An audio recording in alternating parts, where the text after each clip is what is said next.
The old ranch house was supposed to be empty. Just four walls, a creaky porch, and one quiet night before the cattle drive began at sunrise. But as the rancher unlocked the door and stepped inside, he felt something was off. The air was warmer than it should have been. A lamp flickered in the corner. And then he heard it, soft breathing that didn't belong to him. What he discovered that night would challenge everything he thought he knew about trust, fear, and the quiet power of kindness. Before we begin, if stories like this move your heart and remind you of the good still alive in the world, please take a moment to subscribe to the channel, like this video, and share your thoughts in the comments. This is Soul Tales, where we believe one story of kindness can change 1,000 hearts. The rancher's name was Thomas Reed. Folks around town just called him Tom. He was in his late 50s, with sun-worn hands and a face shaped by decades of hard work and quiet routines. Tom wasn't unkind, but he wasn't especially warm either. Life had taught him to keep his head down, do his work, and not get involved in things that weren't his business.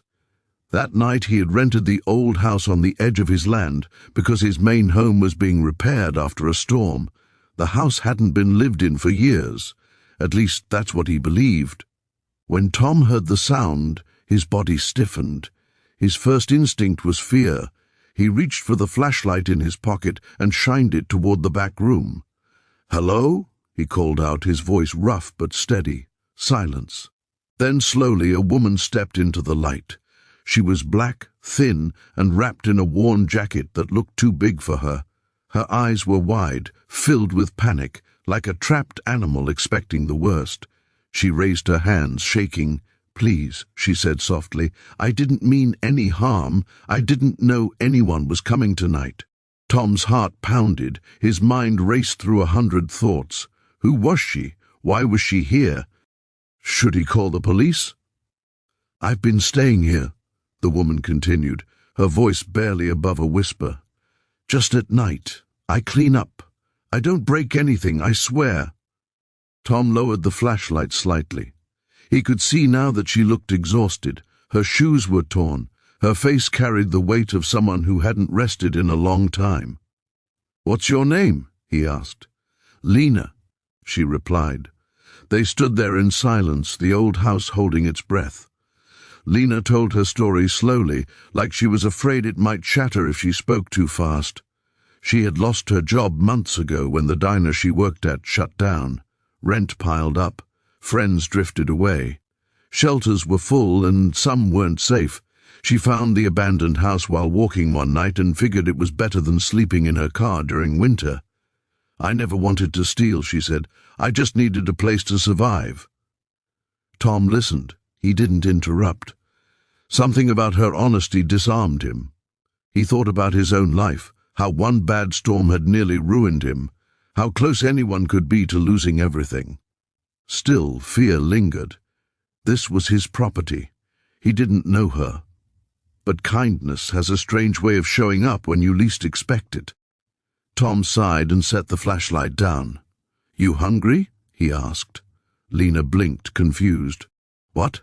"I got some canned stew and bread," he said. "I was about to eat." Tears filled her eyes. She nodded. They sat at the small kitchen table, eating in silence at first. The tension slowly faded. Lena ate carefully, like she didn't want to take too much.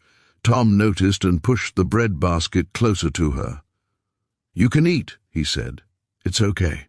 That night, Tom didn't call the police. He didn't kick her out. He let her sleep in the back room while he took the couch. In the morning, he made coffee for both of them. Lena expected this kindness to end quickly. People had been kind before, once or twice, but it always came with limits, with suspicion. But Tom surprised her again. He asked if she wanted work. The ranch needed cleaning, repairs, fence painting. It wasn't glamorous, but it was honest. Lena accepted without hesitation. Days turned into weeks. Lena worked hard. She showed up early, stayed late, and treated every task with care. Tom noticed how she talked gently to the animals, how she hummed while she worked, how she always said thank you. One afternoon, Tom overheard someone in town talking badly about her. She's probably trouble, the man said. People like that always are. Tom felt anger rise in his chest. It surprised him. He realized he cared. That woman's got more integrity than most folks I know, Tom said firmly, and she's earned her place. Word spread. Some people stayed distant. Others grew curious. A few offered help. One neighbor dropped off clothes. Another brought groceries. Small acts, but they mattered. Lena saved every dollar she earned. She dreamed quietly of a small apartment, a fresh start. One evening she showed Tom a folded paper, an acceptance letter for a full-time job at a feed supply store. "I start next month," she said, smiling through tears. Tom felt a lump in his throat. On her last night in the old house, Lena cleaned every corner. She left a note on the table. "Thank you for seeing me as human when the world didn't." Tom read it twice. Months later, the ranch was doing well, but something inside Tom had changed. He talked more, listened more, helped without waiting to be asked. He kept the old house clean and ready, not abandoned anymore, but open, just in case someone else needed a place to feel safe for a night. Because kindness, Tom learned, doesn't require grand gestures.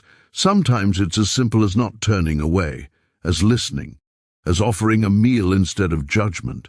And that one night, when fear could have won, ended up changing 2 lives forever. If this story touched you, let it remind you that kindness has the power to heal wounds we can't always see. Wherever you are today, choose compassion. You never know whose life you might change just by opening a door.